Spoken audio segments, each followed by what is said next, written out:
Well, good day and welcome, and thank you for joining us. My name is Paula Huntley, and I am the Managing Director of Georgia State's Center for International Business Education and Research. I'd like to introduce our moderator for today, Dr. Leanne Liu, Professor of International Business at Georgia State. Dr. Liu? Thank you, Paula. It is my great honor to introduce today's webinar and distinguished speakers. The need for diversity, equity, and inclusion has become such a pressing issue. Our speakers today will not only present the most cutting-edge research on the development of a competency-based tool, the Inclusion Competencies Index, the ICI, but also share examples of using the ICI to promote individual and organizational change. All three speakers are world-renowned scholars and consultants in global leadership. They are the rare experts who really bridge research and practice and teaching. Dr. Joanne Barnes is professor and dean of the Graduate School of Indiana Wesleyan University. Dr. Alan Bird was previously chaired professors at Northeastern University and University of Missouri, St. Louis. Dr. Joyce Osland was the Lucas Endowed Chair at San Jose State University and editor of Advances in Global Leadership. Both Alan and Joyce are affiliated with the COSI group, a group of academics who also developed the Global Competencies Index and the Intercultural Effectiveness Scale, the GCI and the IES that we have covered in previous webinars and our pedagogy newsletter. Now I will turn over to Alan. Leanne, thank you very much for that introduction. We are so pleased to be with you this morning. At least it's morning here in Portland. I know it's not in other parts of the world. So good afternoon and good evening to those of you who might be elsewhere. I'm going to jump right into the presentation by sharing my screen and talk about my portion of the presentation is going to focus on why have we taken the approach we've taken and to lay out some of the background behind the inventory. And then I'll hand off to Joyce, who's going to get more into the conceptual side of things, describe the various factors and dimensions. And then last, Joanne is going to take over and share with you how we have used this inventory in working with different groups. I would start off by saying, first of all, that we have seen a real shift over time in the approach to diversity. And indeed, if we think back, initially this was a focus on diversity. And I would say the focus started off rather narrow, primarily defined as race or nationality, but has broadened over time to include a wide variety of groups that are that reflect differences. The other thing I've noticed is a shift in the level of analysis. And while it's still the case, I think that much of the research and much of the training is focused on the organizational or institutional level. We have begun to see a growing interest on focus at the individual level, and with that shift has been a shift from diversity more to inclusion. More people are seeking to be engaged, seeking to be recognized as entire persons, not just as individual members. And then finally, we've seen a number of studies that suggest that traditional DEI training has not been as effective as we might have hoped, and indeed, in some cases, can generate resistance and backlash. And it was at this point that we began to look at things and ask if there wasn't something that we could do that would be different.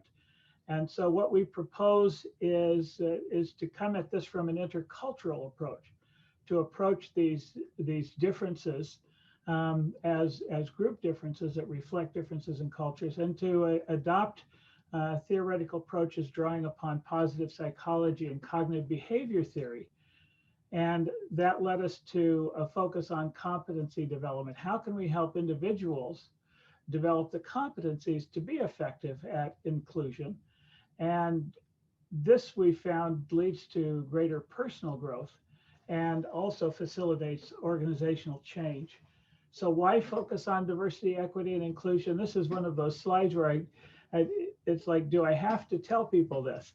But I think it is worthwhile to remember when we talk, in part because we have a tendency, I think, to operate on the assumption that everybody shares our definitions of what we mean when we use these words. And so when we talk about these words, when we talk about diversity, it's a recognition that everyone's individual and different, and that we bring with us a variety of identities into this, and that it's important, if we're to feel included, that those different identities be recognized. When we talk about equity, and it can be defined in a number of different ways, what we're focused on is equal access to opportunities and fair treatment. And then finally, inclusion, which has really been the center of our focus. It's a sense of belonging, which means that people feel respected, they feel valued, they feel heard. And why is that important? Because when people feel valued and feel heard and respected, they're able to do their best work, which of course is what we want when we work in organizations. So I'll talk briefly about the developmental process, and I'm actually going to drop down to the bottom and note that the ICI was developed within the COSI group. Myself, Mark Mendenhall, Gary O'Dew, Joyce Osland, and Mike Stevens, with Chris Cartwright working closely with us. And then we've been blessed to work with several key consultants and myriad beta testers who we were so appreciative of their willingness to share their responses and their reactions as they were helping us develop this inventory. So a few conceptual points about this. The first is that, given what I noted before, there's a strong overlap with intercultural competency factors. And we've identified those factors previously, but there was a need to take a look at those factors and ask, do these apply equally and in the same way in the diversity, equity, and inclusion space? And the answer came back, no, they don't. And so it was necessary in some instances to recontextualize, that is, to modify items. And a brief example of that, when we were developing the Global Competencies Inventory, one of the factors we focused on was tolerance of ambiguity. And many of you may be familiar, there is already a measure of tolerance of ambiguity, but it wasn't specific to the intercultural context. And so we found it necessary to develop new items that were specific and could measure competency in that intercultural context. And we've had to do the same thing with the context of diversity, equity, and inclusion. Having said that, we also identified some additional dimensions that are not typically addressed in the intercultural space, and yet are central to working effectively in the DEI area. And two specifically were perspective taking and power sensitivity, and Joyce will talk about those. And then I would note that one of the dimensions which we've found so important, emotional resilience, we had to reconceptualize, not recontextualize, but also reconceptualize what that meant, because as we're probably all familiar, that the DEI space is a space that is fraught with strong emotion and requires some additional consideration. The one thing I'll note is that the ICI is not a mapping inventory. The intent of the ICI was not to identify where, the areas or the terrain of somebody's biases. but rather it was to identify the competencies that bring that bring effective interactions and bring inclusive behaviors, and that then shifts the focus. Finally, as I indicated earlier, our focus is on inclusion, and I happen to feel that that is the center point. If we get inclusion right, then I think it's easier for us to get the diversity and equity pieces moving in the right direction. And overall, our intent is really to help people in their personal development. We operate from a what I would call a positive regard standpoint, which is that people want to do better, people want to be more inclusive, and if they can understand what that requires, and then understand what capabilities they can bring to bear on that, that they will follow suit and act upon that. So with that, let me talk briefly. We measure 3 factors, and each factor has 2 dimensions. Joyce will get into those, but I wanted to share some of the validity and reliability characteristics, just so that you can have a sense of the psychometric grounding of the instrument. And those are up on screen. I'll also note that one of the things that the ICI does is measure social desirability. In this context, people often want to guess at what the right answer is or what they think the right answer should be. And so they're inclined to answer in socially desirable ways. And we measure that, although we don't report it out. Administrators working with this are able to see to what extent people may be inclined to do this. And I want to say right up front that doesn't mean that people are necessarily being insincere or inaccurate in their answers, because the desire to accommodate, to fit in, if you will, to respond to social concerns it can be a very positive one. But we measure those. Now I've talked about the back end. Let me hand it off to Joyce now, and she'll describe each of those factors and the dimensions in greater detail. Joyce? Thank you, Alan, and thank you, Georgia State, for having us, and thank you, the rest of you, for coming. Next, I think it's the next one, Alan. There we go. Okay, thank you. So the top row are the factors that are in this instrument, but they're also the way that expert diversity consultants often work with their client groups. You know, they begin with helping people know themselves, and then they help people know others who are different from them, and then they help them find ways to bridge those differences. And you know, it was because of our advisory group of DEI consultants that who helped us with this, and it also happened to fit with the data was showing us.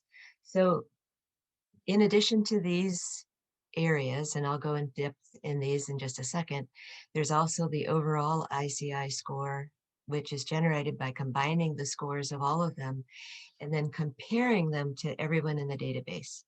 So these, what you're going to see are not, they begin being averages, but then the way the scoring is done is people are compared to, their results are compared to those of other people in the database, and they fall into different percentiles. And I'll show you what a results page looks like later on. Next, Alan, please. Okay, so knowing yourself. We have self-awareness and we have emotional resilience. Now, self-awareness is obviously the awareness of your interpersonal style, your behavioral tendencies, strengths and weaknesses, and also the amount of time that you devote to understanding yourself and how much understanding you have of how your strengths and weaknesses, etc., impact other people. So it's not enough to just know yourself. It's also about knowing how you impact other people. Now, why is this so important in diversity work? Because without self-awareness, you can't self-regulate when you need to. And you might not understand how your behavior is impacting other people. And of course, people like you or hate you based on what you're putting out there in the world. So it's just very important for you to be aware of those things about you that you perhaps need to control more or leverage more, and then be able to strategically adjust your tendencies so that you can be more effective in the DEI space.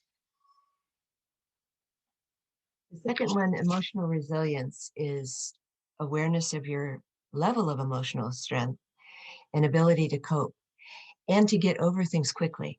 Now, this area, as Alan said, is sometimes difficult for people. It can be stressful and challenging at times, not always, but at times it is. So when inevitable mistakes occur, how quickly can you bounce back? How quickly can you take a positive approach to those things and turn them into something that is positive, rather than staying with, say, negative feelings that you can't get over quickly? And it's so often it's important to be able to attribute good intent to other people, rather than always assuming that they're saying or doing something from bad intent. Sometimes it's just ignorance, but we have to be able to bounce back and also learn from our errors in this area. So emotional resilience is huge with this. I'm reminded of an article that if you've been reading the news lately, you might have noticed that a pro athlete called Julian Edelman wrote an open letter to another pro athlete who used a word for a slur for Jewish people. And his message, this open letter, is just a wonderful example of what we're talking about with all these competencies. He demonstrated several of them in the letter. But rather than getting angry or just staying with hurt feelings about this, he wrote him, he reached out his hand. He said, this is probably due to ignorance rather than hate. He didn't ignore the bad impact of it, but he offered to meet with him. And this is very impressive, but definitely an example of, for one, emotional resilience. Alan? So knowing others, our second factor, being able to connect with others, and emotional sensitivity. So if we don't know other people who are different from us well, we can't understand them. We can't understand what disturbs them in terms of DEI. We can't react in the ways that we should. So if you think about your own life and what you know about other groups that are different from you, probably a lot of that comes from your good friendships with people from those groups whom you've learned from. So being able to build bridges like this is important.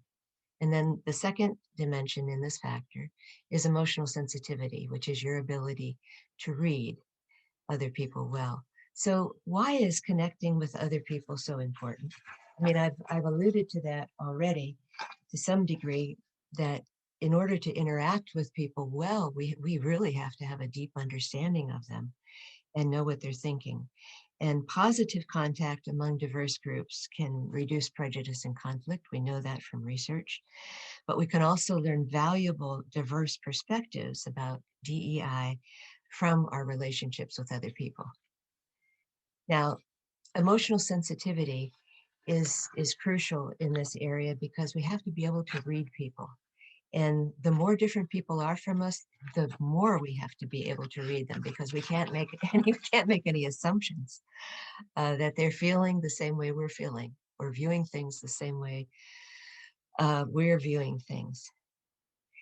In particular, I think if we aren't able to pick up on cues and accurately interpret them, we can completely overlook what people who feel marginalized in certain areas are thinking and feeling, and that can lead to disastrous results. So this is a very important competency. Bridging differences consists of both valuing different perspectives and also power sensitivity. And when we think about valuing different perspectives, when we look at how polarized much of the world is these days, as an American, of course, it's incredibly polarized. But do we sit down with people who have different views, and do we really understand where they're coming from and how they're looking at it? So this competency relates to how interested you are in learning about other perspectives, not just getting the perspective on the surface, but also what is the underlying logic? Because there is always one, right? And when we talk about cultures, we always say if you can understand the basic logic of that culture, it will help you have a better idea about guessing what you should do in certain situations. But okay, let me move on. And then power sensitivity, uh, every structure, every social structure has a power structure. And we have to figure out where the power is, and then also maybe how it has to shift so that we can do better. Next, Alan. This is what a sample result looks like. As I said before, these are percentiles. You have 2 columns in the low, 3 columns in medium, 2 in the high. Alan, and then, yeah, go ahead, please. And then finally, we've been using competency work for years, and we've found enormous success by using these personal development plans that are based on cognitive behavior therapy, where people create an action plan, they submit weekly or bi-weekly progress reports to us, and then they write a final report on what they learned. And I think, next, Alan, I think that this is the end of me. Okay, one more. This is a pilot group result. This is very helpful for people like Joanne. We show these to groups often before we give them their individual results so that they can see what percentage of the group came out where. And if you look at the bottom of here, you can see the overall mean for this particular group, which had 49 people in it, was 3.94, which is moderate. You know, that's their average in terms overall. Their greatest strength is emotional sensitivity. Their greatest weakness is power sensitivity in valuing different perspectives. And then we rank the factors for them so they know they're better at knowing others and knowing yourself, but where they really need to work is on bridging differences. So, Joanne, I think you're on next. Yep. Yeah, so thank you. And again, thank you, Georgia State, for having us, and Joyce and Alan for giving the background information. So most of my focus has been on the actual training of different groups that have taken the ICI. So I want to share a little bit with you about the training process and the metrics and what I've seen and the development that I've seen with the individuals that have taken this process. So one of the things I want to talk about is TRNT and what that means in this model of competency. So after individuals have completed the ICI, I go in and I provide training for them. And right now it's been virtually. But in order to do this, we have to make sure that I have developed trust, which is the first T with the group. They need to know that I am respecting them and that our environment is non-threatening. So we come in, and in order for training to work and in order for it to be valuable, we have to set this environment that looking at diversity, equity, and inclusion is not finding fault with individuals, but looking at the competencies that they already have and emphasizing those so that they can see that this is a way that they can develop. And so we set a stage for success. I go in and I'm going to make sure that they know I am looking at all of the value add that they can bring to their organization. And I want to emphasize the competencies by changing the mental maps that they may have. A lot of times these mental maps are based on previous trainings that they've had or previous readings where I have unconscious biases, I have stereotype beliefs, and all of these are negative. So by changing that mental map that says there is good, knowing that these are competencies, that every person has unconscious bias. Unconscious bias can be positive or negative, but we are going to focus on your competencies, and we are going to understand why DEI is important and that there is no blame in bias. I am not looking for your biases. And so this process comes in where we understand that diversity started out as being something that we were often looking at organizations who are finding a way to meet the needs of numbers or quotas. And a lot of that in the early years, we were looking at how are people socialized into understanding diversity. And it could have been an influence from parents, people of trust, people who thought that you had to believe one way or another. And in understanding that, there's no blame. And that's important. But we also needed to know that competencies are not inclusive to some, but they can be developed to all. And so this is an important cycle that we go through in the training, knowing that not everybody is going to come in at the same level, but all levels can be developed. Within this training, we also look at each competency. Joyce has explained those very well. And then one of the things that is important and spend a lot of time is knowing ourselves. That goes back to even knowing our identity. Who are we and what do we represent? Self-awareness is so important in understanding our level of self-confidence, our level of self-awareness, our level to interact with individuals who may be different than who we are. And so the fact that we start with me, starting with the I, is important in understanding diversity, equity, and inclusion. I can't know about others until I understand who am I. And this is like this window that opens up and individuals start to see, wow, there's things about myself that I didn't even realize.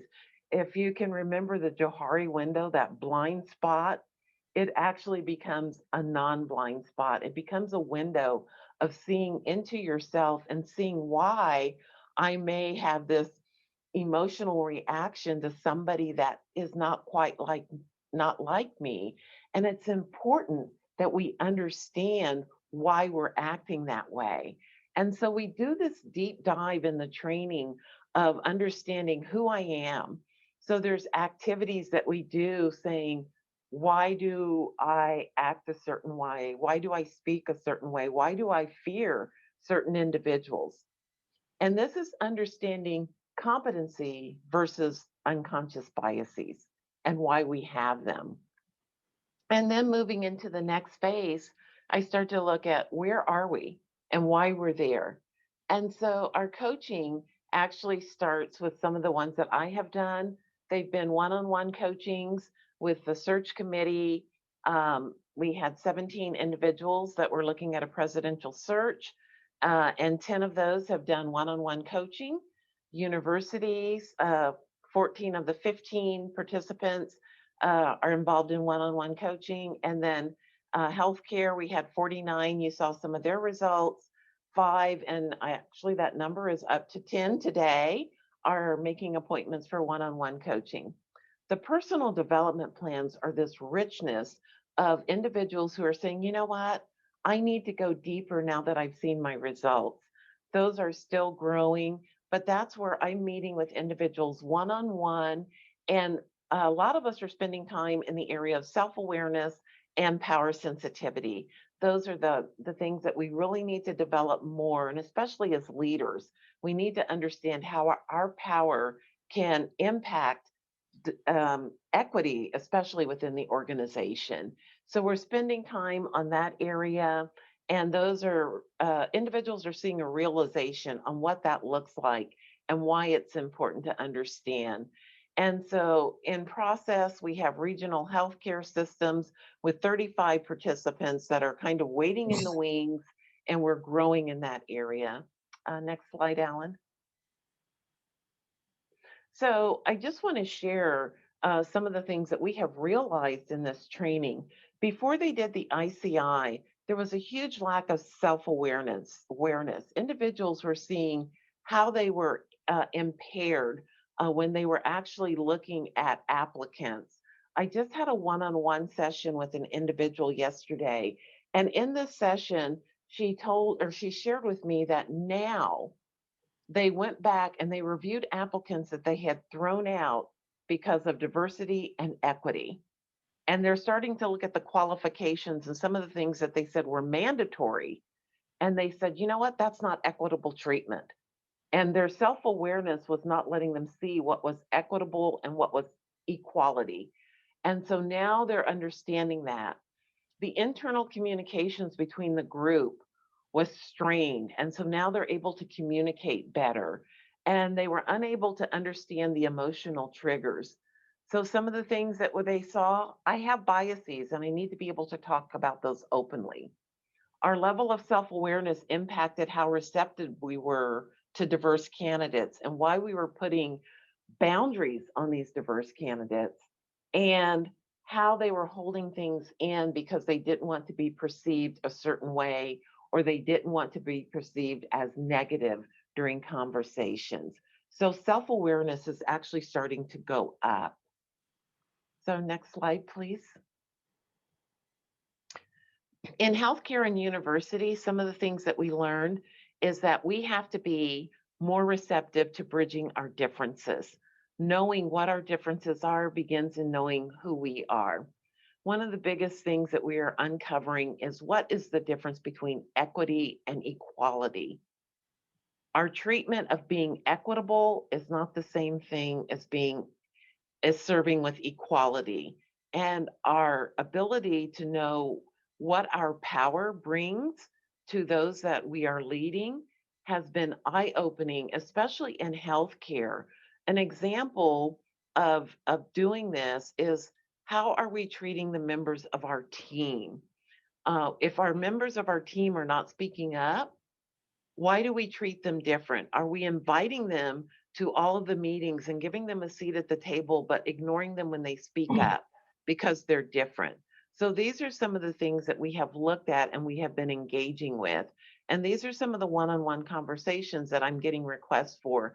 I want you to help me to understand how I can be more equitable in treatment of my employees, but also of our patients that are coming in. And so those are the things that we're starting to look at. Next slide, please.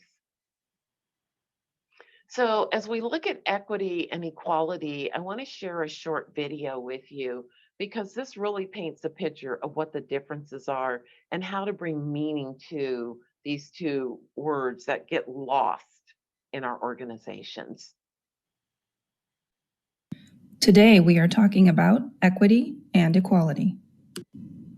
But you might be wondering, wait, aren't these the same thing?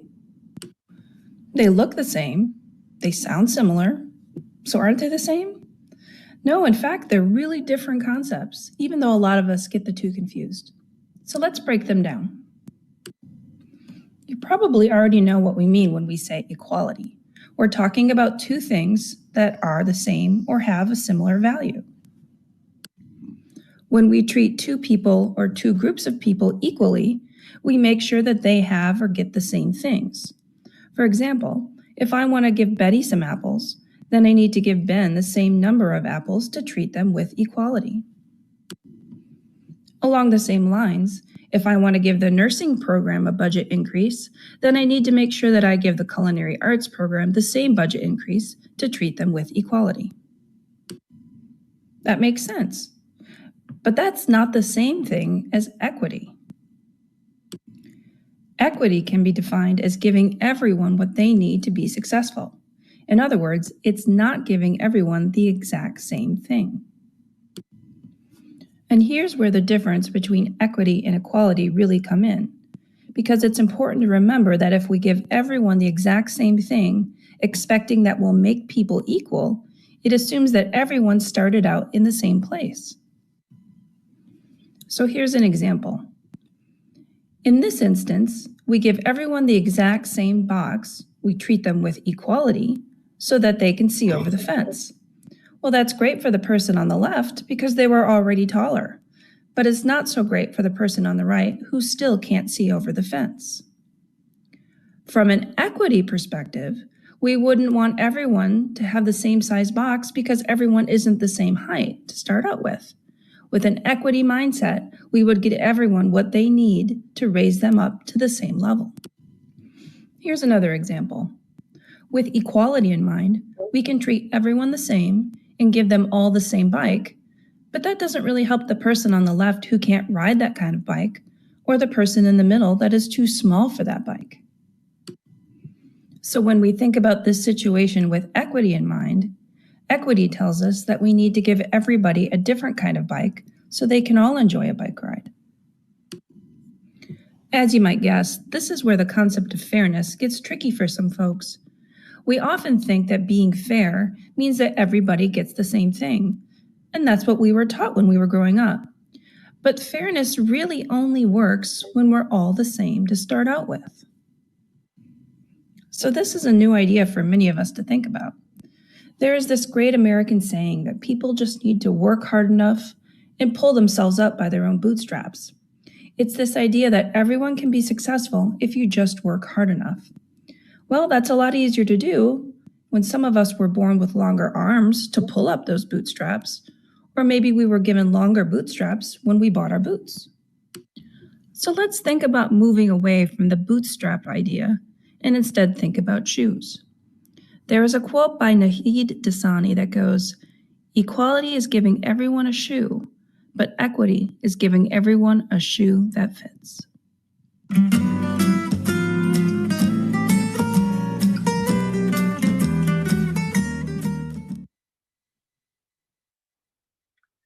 So if you think about equity and equality, this is where many leaders, many organizations are falling short. It's like working in HR and you say, I'm going to give everyone a 1% pay raise. But the fact is, the person that's making $10 an hour and the person that's making $25 an hour, they are not going to have the same benefits because that 1% isn't going to do them, it's not going to be the fairness that they need in order to survive an economic downturn. So a lot of times we say, well, but I'm being equal, I'm being fair. And as we think about treatment across socioeconomic status, around disabilities, around religion, around sexual orientation, around all the things that make up diversity and make us and allow us to be inclusive, we have to remember that equality does not equal equity.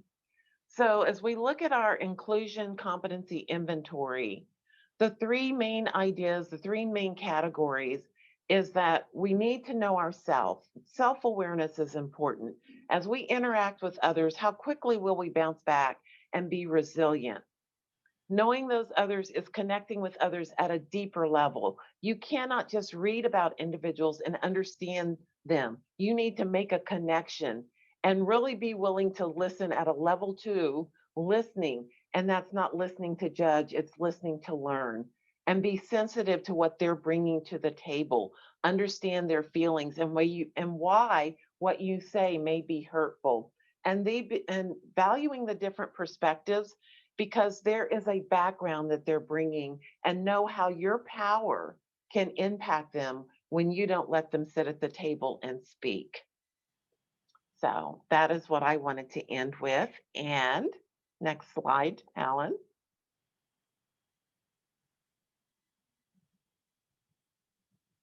Joyce. Thank you, Joanne. Leanne, it's back to you. Oh, great. Thank you for excellent materials and insights. We do have a few questions. One is, does this method work in situations where the person has actively decided to be, for example, racist or misogynist, whether openly or covertly? Who wants to take that? I can offer a response. As we were working on the development of this assessment, Um, our focus was on those people who would be open to change. Can this work with individuals who have strong biases, who may be bigoted? The short answer is yes, it can, but the more complex answer is, and this may sound like a psychologist, but only if they want to change. And I think that's where the work that Joanne does is so powerful. We have lots of evidence that that when people don't feel threatened, when they don't feel that they're on the defensive, that they are more open. And one of the things that we focus on in the ICI is, as Joanne noted, not to look to assign blame or to put people on the defensive, but instead to suggest that there may be a better way, a more rewarding way of behaving and interacting. And in some instances, those people with strong biases, bigots, if you will, racists, when they begin to understand that and when they don't feel threatened, they begin to open up and say, well, gee, there are some things I could do differently. You know, there are some things I probably should be doing differently. And that then is the opening that allows them to grow and develop, and that changes the culture within the organization as well. I think a lot of times we have to go to workshops, right? Our organizations require us to do some kind of training. But for many people, you go to the workshop and then that's it. But I think the strength of the work that Joanne is doing is shown in how many people then decided to do coaching or to do action plans with her, which they didn't have to do. That was optional. So, you know, I don't know if that exactly answers your question, but I think it does show that her is more likely to pick up some people who are interested in changing. Yes, and I would just add to that. I think one of the things that's been really important is that individuals that are doing the one-on-one sessions, uh, they're doing some journaling, they're doing some self-reflection, and they're developing a deeper self-awareness of why they feel the way they do. They're looking deeper into their emotions. And so there is a change that's happening. And there is some resistance. I'm not going to say they come in and they're just really happy to dig deeper. But like I said in the beginning, I set up an environment of trust and I'm not being threatening. And so somebody may be racist and they may be a bigot in the terms that you use. But I believe when I can come in and I'm saying, I'm not accusing you, and I'm not even going to ask you to defend your actions. I just want you to be open to listening and to trust me. And they're volunteering for these one-on-one sessions. It's not mandatory. So I think that helps. And I do see changes in the way that people are viewing diversity, equity, and inclusion and how they want to change and how they want to be more part of a community that is diverse and is inclusive. So I hope that helps. It does. A related question came in the chat. Says, how does one overcome self-absorption and lack of empathy in those around us? The lack of empathy is scary. For me, I think that is really in this area of getting to know others, connecting with them in a deeper level, having those coffee chats, whether it's by Zoom virtually or some other method. But one of the ways that you become more empathetic is being able to have a deep conversation, being more personal, actually being transparent. The authenticity that you're able to share of yourself, then another person is going to share that with you. And so now you're being transparent, you're being authentic, you're opening up, and they're opening up. So now you are going to be more empathetic because now you are understanding the norms and the values that a person has. You're understanding their worldview, and that leads to empathy. And so I believe when you know other people that are outside of your network, outside of your social cultural environment, you become more empathetic. It's reaching out. It's stepping across that line that you feel comfortable in and saying, I am so glad to know you. I want to know more about you. I want to understand your social circle. Broaden it. You know, you have to get rid of that inside group, outside group mentality. If I can just add to that, one of the things that often emerges as we focus on self-awareness is the fact that we all have multiple identities. We're not just professors. We're not just students. I'm my mother's son. You know, I have brothers and sisters. I'm an avid kayaker. Uh, when we are willing to step outside and try to connect with people across those different identities, that's where we're able to strike chords of empathy.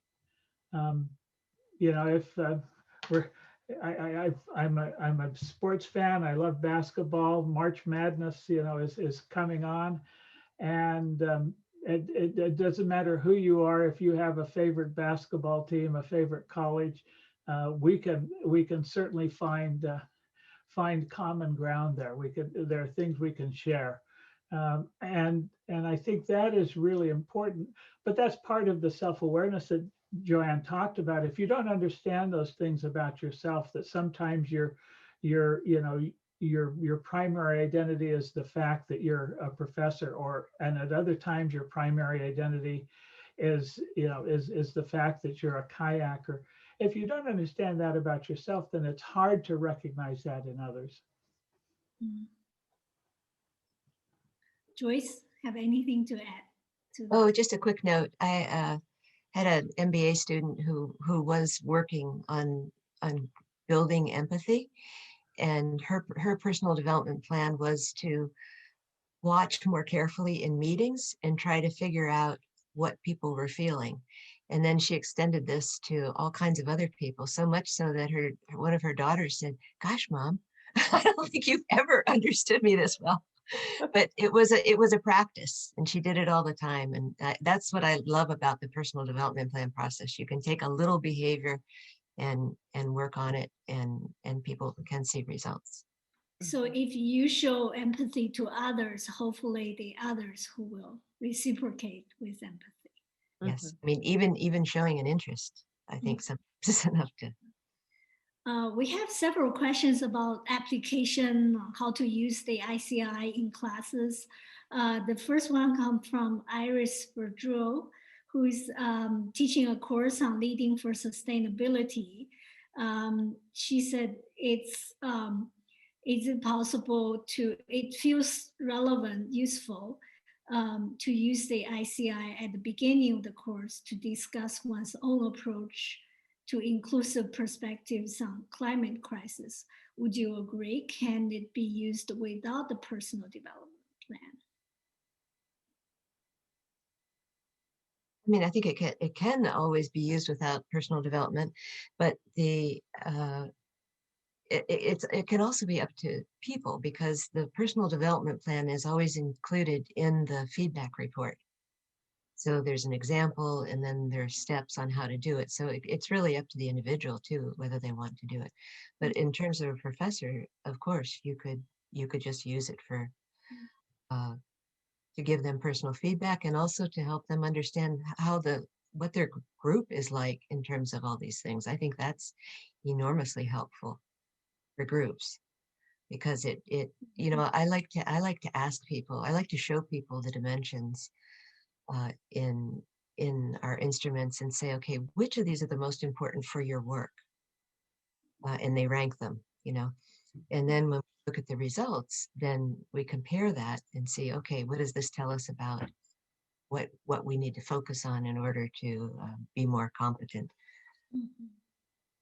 I would, even without a personal development plan, I think there's tremendous value in giving students information about themselves, which is what the ICI does. For example, one tendency that I've been noticing as we've been running these different groups is that I encounter a number of people who score very high on knowing yourself and on knowing others, but very low on bridging differences. And that's a bit of a head scratcher. You know, how is it you know so much about yourself and know so much about others, you know, or you have competencies in that area, but you're not very good at understanding and valuing different perspectives, and you're not very good at identifying, you know, the power dynamics in a situation and how that may be influencing things. And I think one of the ways that happens is, first of all, people have to know that there's a power dynamic. If you don't know there's a power dynamic, then and so part of what the ICI can do is help, one, provide a vocabulary for, you know, and a framework for thinking about these, and then two, show people, look at you may not be as high as you thought you were in this area, or you may have some real skills, some real capabilities that have gone unapplied, unleveraged, if you will. You're good at this, but you haven't, you know, you haven't thought about applying in this area. People can take that students will take that information and do things with it on their own, regardless of whether there's a development plan. I often think about these assessments as holding up a mirror. Sometimes just looking at yourself in the mirror without, you know, without necessarily thinking, I'm going to look in the mirror today to see what I need to change. But just looking in the mirror, immediately you begin to ponder, yeah, maybe there's some things I might do a little differently. A related question from Janice Hall about, she said, my college is considering using the construct cultural humility as a learning goal for undergraduate students in business. Cultural humility goes beyond cultural competence and acknowledges structures of power and power imbalance, similar to this assessment. If we want to use this assessment tool for undergraduate students, how could we scale the usage of this assessment, the debrief, post-assessment plan, etc.? We're talking about 2,000 students. Are there any trainer opportunities, and can one become certified in this situation? ICI. Let me answer the first question about scaling, because we've been working with several universities for quite a few years now on scaling with with the IES and the GCI, or our cross-cultural global competency inventories. And some of the things that they have done, and some of the things I have done too in my own university, were to have a video of someone explaining the instrument. So instead, we gave you a quick introduction, but you would have a video of an explanation of the instrument and what people could do with it. And then I saw a wonderful video from Illinois University that had an online debriefing type thing after. So once they got their results back, this video clip took them through it and actually led them through making the PDP as part of that. I think that's those kind of things. So it is possible to scale and to scale the use of the instruments. And I think Iris haven't you used this with many people too? She might have some more ideas about this. Yeah, I would just add that there are for institutions, for large groups, there are two ways to approach using an instrument like the ICI. As Joyce mentioned, we've done this extensively with our intercultural instruments, and we're just launching, we're just rolling out the ICI, so we're still in the process of developing that. But these instruments tend to be used in two ways. One is for personal development and growth, and the other is to evaluate program performance. and I'll speak to the intercultural context. Many programs, many universities have an emphasis on developing intercultural capability, or greater, intercultural sensitivity. They define them in different ways. And then the question is, are the things we're doing within the program having an impact? And so they will do a pre and post. We work with one university that assigns the IES to all incoming freshmen, and then has them retake it again as seniors. That's about 1,000 students swap. We work with a private school system in Mexico where we're running about 20,000 students through, and they complete the IES when they're sophomores, when they're second years, and again when they're seniors, and that is framed within the context of, we have specific activities we're working on to develop these competencies. Is this having an effect? And of course, those two don't need to be done separately. The personal growth and development and the program assessment don't need to be, you don't have to think of them. You can do both at the same time. So I think there are a lot of different ways to pursue this, but very definitely this is an instrument that's scalable. And we will be doing training. Yeah. I'd love to. Yeah. So maybe one last question. There are two actually related questions. One is about, do we need legal or behavioral change to deal with equity and equality? And also, how do you address using this scale in an international context where categorization discrimination is legal and institutionalized? Let me handle the second part of that question, and I'll let Joyce and Joanne tackle the first part. With regard to the international dynamic, we have unquestionably we have taken primarily a North American focus on this, but we are well aware that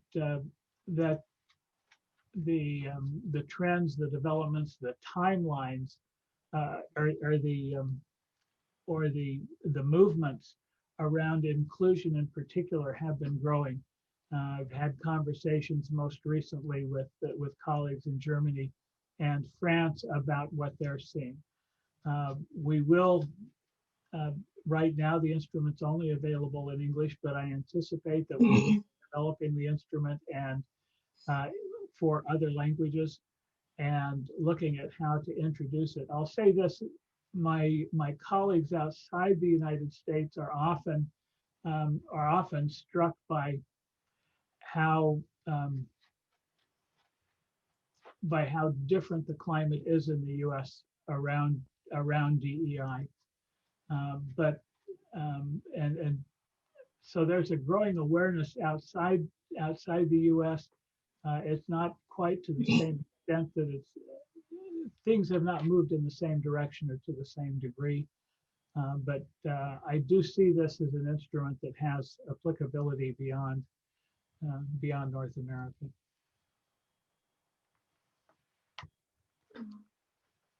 Joanne? I think so. I think the first part of the question was about, do we need to have policy around equity and equality? I don't think that it's going to be something that can be driven by policy. I do believe that it's a mindset change. I think it's something that we need to be able to inform individuals about, to be able to change the dialogue, to change the meaning around what it means. As I have been training around equity and equality, it's almost as if a light bulb is being turned on and saying, I've never thought about it that way. It's like we've done something for so long and we believe that we were being equitable. And now, as you explain the differences, it's like I can see how my treatment was not equitable, that I was not really being fair to people who had disabilities or people who were from different socioeconomic backgrounds. So I don't believe that policy can drive all changes or educate everybody that needs to be educated. I do believe it's the dialogue that needs to happen so people will understand what they need to do to be equitable. If we can talk to the leadership of organizations and institutions and drive them to that process, then that's what we need to do. Joyce? No, I don't have it. I think you said it very well. I have nothing to add. Thank you so much. I know we haven't addressed all the questions, but all the panelists will have access to the questions we can follow up. With that, thank you, Joyce, Alan, Joanne, for your excellent work and ideas. And I will now turn back to Paula. Well, thank you, panelists. A lot of information has been shared during this live session. Please be sure to visit our website for a recording of this webinar, as well as past webinars.